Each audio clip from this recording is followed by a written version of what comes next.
어제부터 민생회복 소비 쿠폰 지급이 본격적으로 시작됐습니다. 첫날에는 출생연도 끝자리가 1 또는 6인 소비자의 신청이 이뤄졌고, 오늘은 2 또는 7인 분들이 신청이 가능한데요. 그런데 이 민생 쿠폰은 사용처만 제한된 게 아니라 현금화도 금지돼 있는데, 이걸 잘 모르고 중고 거래를 시도하는 경우가 있어서 주의가 필요합니다. 정대한 기자. 네, 정대한입니다. 우선 어제 첫 신청 결과는 어땠나요? 네, 행정안전부에 따르면 어제 하루 전체 소비 쿠폰 지급 대상자의 13.8%인 697만 5천여 명이 신청을 끝냈습니다. 지급되는 금액은 1조 3천억 원에 육박했습니다. 신용카드나 체크카드로 신청한 사람이 약 530만 명으로 전체의 77%를 차지해 가장 많았고요. 지역사랑 상품권 신청자가 110만여 명으로 뒤를 이었고, 선불카드 신청자는 약 52만 명으로 집계됐습니다. 행안부는 이 수치가 팬데믹 시절인 2021년 지급됐던 국민지원금의 첫날 신청자보다 40% 증가한 것이라고 설명했습니다. 그런데 신청 첫날인 어제부터 중고거래 플랫폼에 소비 쿠폰이 올라와서 화제였는데, 중고거래가 가능한 건가요? 네, 불법입니다. 어제 당근마켓에서는 15만 원 소비 쿠폰을 현금 13만 원에 판매한다는 내용의 글이 올라와 논란이 됐는데요. 지원받은 소비 쿠폰을 재판매하거나 현금화하는 시도는 원청 금지돼 있습니다. 이를 어길 경우 지원금 환수 조치와 함께 형사처벌 대상이 될 수도 있습니다. 당근마켓 관계자는 민생 쿠폰 관련 단어들을 금칙어로 설정하고 게시글 삭제도 진행하고 있다고 설명했습니다. 정부도 각 지자체의 부정유통 신고센터를 운영해 수시 단속에 나섰습니다. SBS 비즈 정대한입니다. 이런 가운데 소득 하위 10% 가계의 월 적자가 처음으로 70만 원을 넘었습니다. 소득은 주는데 지출은 늘어나면서 살림살이가 더 팍팍해진 건데요. 계층 간의 격차도 빠르게 확대되고 있습니다. 자세히 알아보겠습니다. 김한진 기자. 네, 김한진입니다. 저소득층의 적자 규모가 어느 정도고 또 얼마나 늘었나요? 네, 통계청에 따르면 올해 1분기 소득 하위 10%인 1분위 가구의 처분 가능 소득은 지난해 같은 기간보다 6.4% 감소한 56만 4천 원이었습니다. 근로소득은 늘었지만 사업소득이 크게 줄어든 결과입니다. 반면 소비지출은 7.6% 늘어난 126만 5천 원이었습니다. 처분 가능 소득보다 소비지출이 70만 원 넘게 더 많았던 건데요. 역대 가장 큰 격차고 지난해와 비교하면 22% 넘게 늘어난 수준입니다. 내수 부진 여파에 자영업 기반의 저소득층이 더 큰 타격을 입은 것으로 해석됩니다. 고물가와 고금리 상황이 이어지면서 식비나 주거비, 공공요금 등 필수 지출을 줄이기 쉽지 않은 만큼 실질적으로 소비를 줄이기가 어려운 탓입니다. 나머지 소득계층은 어떤 양상을 보이고 있나요? 네, 하위 10%에서 20%인 2분위도 지난해보다 23.4% 많은 월 평균 17만 4,500원의 적자를 기록했습니다. 양상이 바뀌는 지점은 하위 20%에서 30%인 3분위부터로 나머지 분위는 모두 흑자를 기록하고 있습니다. 소득 계층 간의 격차가 더 벌어지고 있다는 얘기인데요. 저소득층은 생활비 부담이 늘면서 적자폭이 커지고 중산층 이상은 여유 자금이 늘어나는 양극화 현상이 뚜렷해지는 상황입니다. SBS 비즈 김한진입니다. 11년간 이어져 온 단말기 유통법, 이른바 단통법이 오늘부터 폐지됐습니다. 휴대폰을 살 때 받을 수 있는 보조금의 제한이 없어지면서 휴대폰을 싸게 살 수 있을 거라는 기대가 형성되고 있는데요. 다만 우려되는 부분도 적지 않습니다. 취재기자 연결해서 자세히 알아보겠습니다. 신성우 기자. 네, 신성우입니다. 일단 단통법 폐지로 어떤 것들이 달라지나요? 네, 추가 지원금의 상한이 사라집니다. 휴대폰을 살 때 받는 지원금은 크게 두 가지로 나뉘는데요. 이동통신사가 제공하는 공시지원금과 대리점, 판매점 등이 주는 추가 지원금입니다. 기존에는 추가 지원금이 공시지원금의 15%를 넘길 수 없었는데 이젠 상한이 폐지되는 겁니다. 예를 들어 공시지원금을 50만 원 받았다면 기존에는 추가 지원금을 최대 7만 5천 원까지 받을 수 있었는데요. 이제는 대리점에서 마음대로 지원금을 줄 수 있습니다. 할인 경쟁을 막던 단통법이 사라지면서 향후 고객 유치를 위한 지원금 경쟁이 심화될 전망입니다. 특히 오는 25일 삼성전자의 갤럭시 Z 플립 7과 폴드 7 출시와 맞물려 경쟁이 치열해질 것이란 관측도 나오는데요. 경쟁 과정에서 지원금이 확대되며 일부 소비자들의 경우 휴대폰을 더 싸게 살 수 있을 전망입니다. 그런데 폐지로 오히려 우려되는 부분은 없을까요? 네, 누군가는 지원금을 더 받을 수 있겠지만 반대로 말하면 누군가는 같은 기기를 더 비싸게 주고 사게 될 수 있습니다. 특히 고령자와 같이 휴대폰 구매에 익숙하지 않은 소비자들이 이 같은 상황에 놓일 가능성이 큰데요. 또 일부 대리점에서 지원금을 많이 주는 대신 각종 부가 서비스 가입 등을 요구할 수도 있습니다. 한마디로 이전보다 더 꼼꼼하게 조건들을 살펴봐야 한다는 건데요. 방송통신위원회는 단통법 폐지 후 시장 모니터링을 지속 강화할 예정이라고 밝혔습니다. SBS 비즈 신성우입니다. 그동안 아이폰을 쓰시는 분들은 대중교통 이용할 때 애로점 중 하나가 실물 교통카드를 들고 다녀야 했다는 점이었는데요.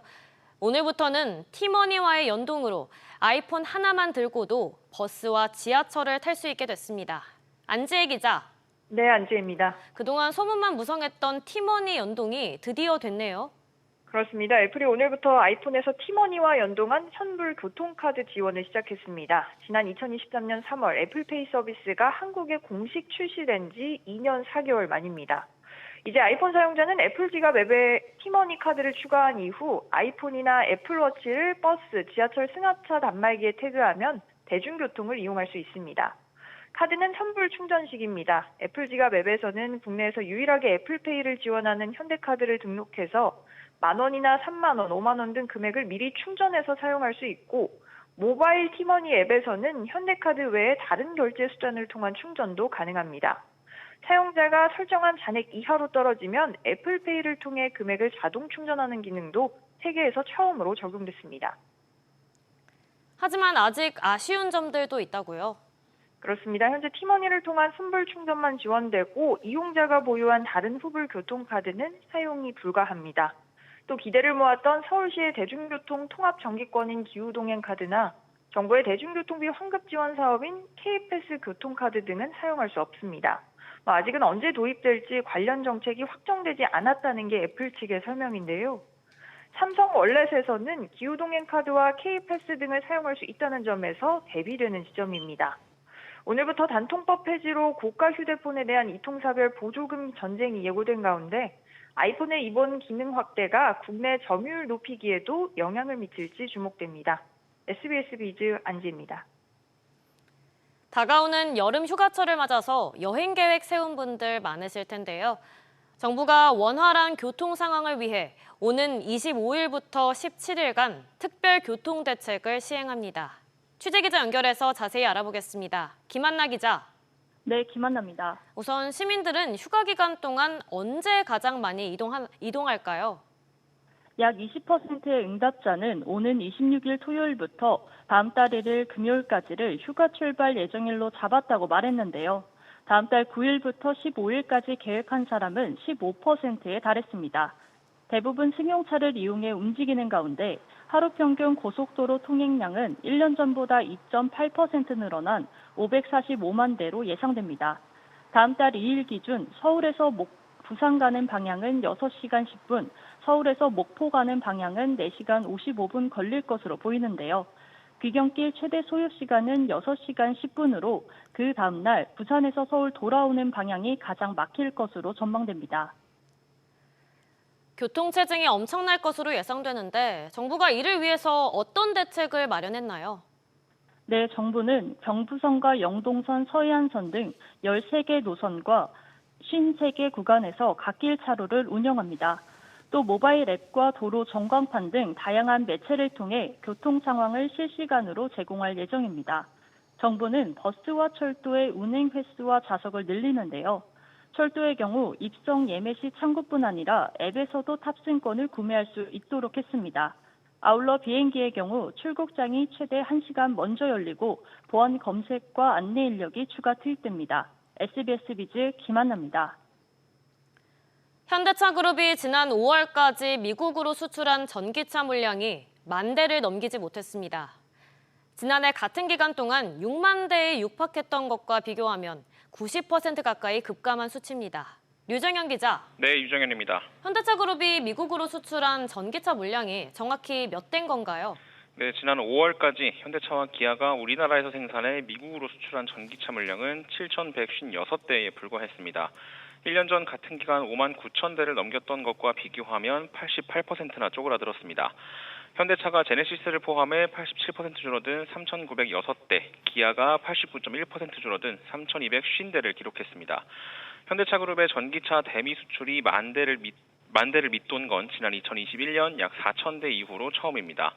이 같은 수출 감소는 현대차가 지난 3월 미국 조지아주에 대규모 공장을 준공하고 본격 가동에 들어가는 등 현지 생산을 확대했기 때문이 있고요. 또 경쟁 업체들의 성장으로 미국 판매가 주춤한 영향도 있습니다. 현대차그룹은 올해 상반기 미국 전기차 시장 점유율 2위 자리를 제너럴 모터스에 내줬습니다. 그런데 더 문제인 점은 앞으로의 수출 전망도 밝지가 않다고요. 그렇습니다. 이달 초 미국 의회를 통과한 도널드 트럼프 미국 대통령의 대규모 지출 감소 법안으로 인해 전기차 구매 세액 공제가 오는 9월 조기에 종료됩니다. 앞으로 현지 전기차 수요를 떨어뜨릴 요인일 수밖에 없습니다. 또 수입산 자동차에 대한 관세가 풀릴 기미가 없다는 점도 부담입니다. 이런 흐름이 지속된다면 현대차그룹의 올해 연간 대미 전기차 수출은 2만 대도 아슬아슬할 것으로 보이는데요. 수출 실적이 침체되면서 국내 전기차 생산 기반이 흔들릴 거란 우려도 함께 나옵니다. SBS 비즈 유정현입니다. 미국과의 상호 관세 협상에 대해 시선이 집중되는 가운데 미국 정부가 협상의 속도보다 내용이 중요하다고 강조했습니다. 시간에 쫓겨서 양보하는 합의는 하지 않겠다는 뜻인데요. 취재기자 연결해서 자세히 알아보겠습니다. 김성훈 기자. 네, 김성훈입니다. 협상 데드라인이 큰 의미가 없다는 얘기인가요? 네, 그렇습니다. 스콧 베센트 미 재무장관은 현지 시간 21일 CNBC와의 인터뷰에서 8월 1일까지 합의하는 것보다 질 높은 합의를 하는 것에 더 관심이 많다고 강조했습니다. 그러면서 중요한 건 무역 합의의 질이지 합의의 타이밍이 아니다라면서 계속 무역 상대국들과 대화할 수 있지만 합의를 위해 서두르지는 않을 것이라고 말했습니다. 미국 스스로 정한 시한에 쫓겨 성급한 합의를 도출하는 일은 없을 것이라는 점을 경고하면서 최상의 결과를 얻어낼 때까지 협상을 이어가겠다는 뜻으로 해석되는데요. 유예기간 추가 연장 가능성에 대해선 대통령이 무엇을 하길 원하는지 지켜보겠다며 모호한 입장을 취했습니다. 주요국과의 협상은 어떻게 진행이 되고 있나요? 네, 베센트 장관은 유럽연합이 이전보다 더 적극적으로 협상에 임하고 있다고 소개했는데요. 하지만 월스트리트 저널은 협상 난항의 이유가 보복관세뿐 아니라 미국의 디지털 서비스에 대한 규제와 미국 기업의 역내 공공사업 참여 제한과 같은 통상위협 대응 조치를 준비 중이라고 전했습니다. 베센트 장관은 중국에 대해선 매우 가까운 시기에 대화할 것이라면서도 다른 문제들과 관련된 논의를 시작할 수 있다고 말했는데요. 구체적으로 중국은 제재를 받고 있는 이란과 러시아의 석유를 매우 많이 구입한다면서 관련 논의를 예고했습니다. 앞서 미국은 러시아 석유를 사는 나라에 2차 관세를 경고한 바 있습니다. 베센트 장관은 또 중국의 과잉 생산 문제를 짚고 넘어가겠다는 뜻도 밝혔습니다. SBS 비즈 김성훈입니다. 상호 관세와 관련해서 미국은 다음 달부터 우리 수출품에 대해 최고 25%의 관세를 부과하겠다고 밝힌 상황인데요. 이를 위해 새 정부가 첫 고위급 대미 협상에 나섭니다. 구윤철 신임 경제부총리와 여한구 통상교섭 본부장이 오는 25일 미국에서 국익을 걸고 통상 담판에 나섭니다. 취재기자 연결합니다. 정윤영 기자. 네, 정윤영입니다. 구윤철 부총리가 협상에 나선다고요? 네, 우리 정부 대표로는 구윤철 경제부총리와 여한구 통상교섭 본부장, 미국 측에서는 스콧 베센트 재무부 장관과 제이미 승그리어 무역 대표부 대표가 오는 25일 2+2 회의를 진행합니다. 구 부총리는 오늘 오전 비공개 대외경제 장관 회의를 마친 뒤 이 같은 협상 계획을 직접 밝혔습니다. 구 부총리는 국익과 실용 차원에서 정부안을 논의했고 마지막 갈 때까지 최선을 다해 촘촘한 전략을 마련하겠다고 강조했습니다. 8월 1일 협상 시한의 연장 가능성에 대해선 가서 협상을 해야 한다며 말을 아꼈습니다. 그런데 우리 측 통상당국 대표가 산업부 장관이 아니라 통상본부장으로 바뀌었네요. 네, 앞서 지난 4월 진행된 2+2 통상협의 때와 구성이 달라진 이유에 대해 고 부총리는 미국 쪽 요청에 따라 그렇게 하기로 했다고 설명했습니다. 다만 김정관 산업통상자원부 장관과 조현 외교부 장관도 각각의 카운터파트와 회의하기 위해 빠르면 이번 주 미국을 방문할 계획입니다.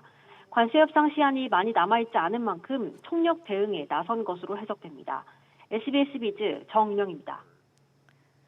이재명 대통령이 자사주의 원칙적 소각을 공언하면서 여권에서 경쟁적으로 자사주 의무 소각 법안을 내놓고 있는데요. 최근엔 신규 자사주를 취득하는 즉시 소각하는 법안까지 나왔습니다. 박규준 기자. 네, 박규준입니다. 자사주 즉시 소각 법안이 구체적으로 어떤 내용인가요? 네, 더불어민주당 김현정 의원은 오늘 이 법 시행 이후 취득한 자사주는 취득 즉시 소각하는 내용의 이 상법 일부 개정 법률안을 재발의했습니다. 당초 김 의원은 지난 15일 이 기존 보유 자사주와 신규 자사주 모두 3년 내에 의무 소각하는 내용의 법안을 발의했었는데요. 그런데 3년 동안 자사주 보유를 허용하자는 거냐며 의원실로 투자자들의 항의가 빗발치자 소각 기간을 대폭 줄이는 쪽으로 이례적으로 재발의에 나선 겁니다. 재발의안은 법 시행 전에 보유하던 기존 자사주 소각 기간도 첫 발의 때는 3년이던 것을 6개월로 확 줄였습니다. 김현정 의원은 자료를 통해서 법이 공포 후 6개월이 경과한 날부터 시행하기 때문에 기존 자사주 처리 기간으로 최대 1년이 주어지게 된다고 설명했습니다. 지금 이 법안이 지금까지 나온 자사주 의무 소각 법안 중에 가장 강력한 거죠? 그렇습니다. 기존 신규 자사주 모두 소각 기간이 이제까지 나온 법안 중에서 가장 짧습니다. 발의된 기존 신규 소각 기간 이 법안을 보면 더불어민주당 김남근 의원안은 각각 1년, 1년이고요. 조국혁신당 차규근 의원안은 각각 5년 또 6개월입니다. 조만간에 발의될 더불어민주당 민병덕 의원안도 각각 1년, 1년으로 검토하고 있는 것으로 알려졌습니다. 다만 강도 높은 자사주 소각 의무화 법안이 추진이 되면 주주 환원 정책인 자사주 매입 자체를 기업들이 꺼려할 수 있다는 점은 우려가 됩니다. 민주당은 발의된 자사주 소각 의무 법안을 중심으로 해서 경제계 의견 수렴 등을 거쳐 오는 9월 정기국회에서 통과시키는 걸 목표로 하고 있습니다. SBS 비전 박규준입니다. 서민금융진흥원이 연체자 관리를 더 촘촘하게 하기로 했습니다. 갚을 여력이 보이면 일부라도 받아낼 수 있게 시스템을 바꾼다는 건데요. 그런데 연체자에겐 경고, 또 새로 대출을 받으려는 사람에겐 심사 강화로 이어질 수 있습니다. 오수영 기자. 네, 오수영입니다. 서민금융 시스템이 어떻게 바뀐다는 얘기인가요? 네, 서민금융진흥원이 다음 달부터 10달 동안 정책 서민금융 보증상품 시스템을 전면 개편합니다. 고객별로 연체나 상환 내역을 실시간으로 확인할 수 있도록 시스템이 바뀌는 건데요. 원래는 서금원 채권 관리 직원과 대출 심사 직원에게 보이는 고객별 채권 관리 화면이 각각 달랐습니다. 17억 2천만 원을 투입하는 이번 시스템 개편 이후로는 서금원 직원들에게 보이는 고객별 채권 관리 화면이 일원화됩니다. 새 대출을 내어줄지 말지, 그리고 한도는 얼마가 적당할지 등을 심사하는 직원에게 기존 대출의 연체나 일부 상환 내역 등이 한눈에 보이게 되는 거라서 고객 입장에선 과거보다 심사가 까다로워진 것처럼 느껴질 수 있습니다. 그런데 고객 편의가 높아진다는 얘기도 있는데 이건 어떤 의미인가요? 네, 대위변제 채권의 회수용 가상계좌가 현재는 상품별로 제각각인데요. 이번 시스템 개편 이후로는 고객마다 하나로 계좌가 일원화됩니다. 현재는 고객이 원리금을 납입할 때 어떤 상품을 갚아야 하는지 헷갈리고 오입금하는 등의 불편도 있었습니다.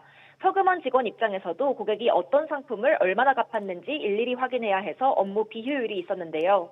10달 동안 진행될 이번 개편 이후에는 채권 원장에 등록돼 있는 손해금과 채무자가 가상계좌에 소액이라도 입금한 금액이 실시간으로 비교돼서 일부나마 회수 처리를 할 수 있는 시스템이 구현됩니다.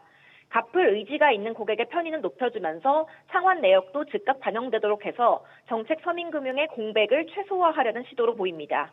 SBS 비즈 오수영입니다. 국가 전력망 설치에 따른 주민 보상이 처음으로 중첩 개수를 반영해서 법제화됩니다. AI 시대에 급증하는 전력 수요에 대응하기 위해서 정부가 지역 반발을 줄일 정교한 보상 기준을 내놓은 건데요.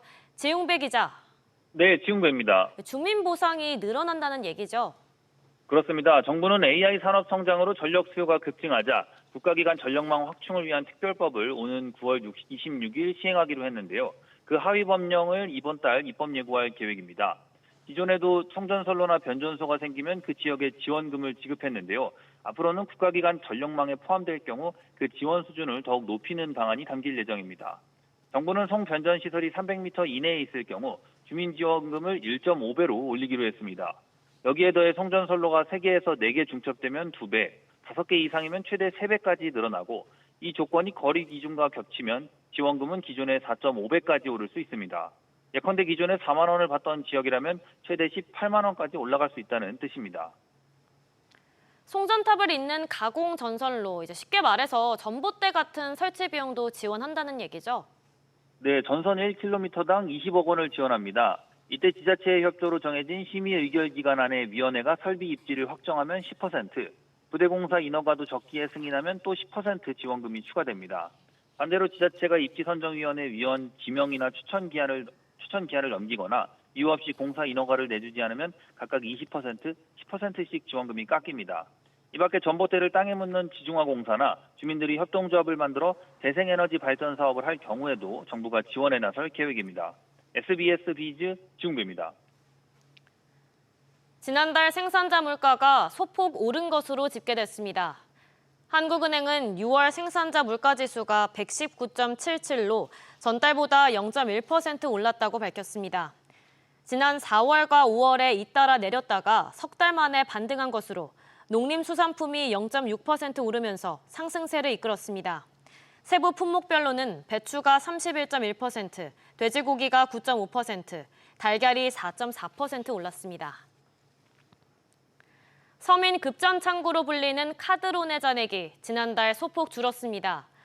여신금융협회에 따르면 국내 9개 카드사의 6월 말 카드론 잔액은 약 42조 5천억 원으로 전달보다 1,400억 원 정도가 줄었습니다. 카드론이 7월부터 시행된 3단계 DSR 규제에 포함돼서 막차 수요가 몰릴 거란 예상이 있었지만 카드사의 부실 채권 상각 등 건전성 관리로 영향이 크지 않았습니다.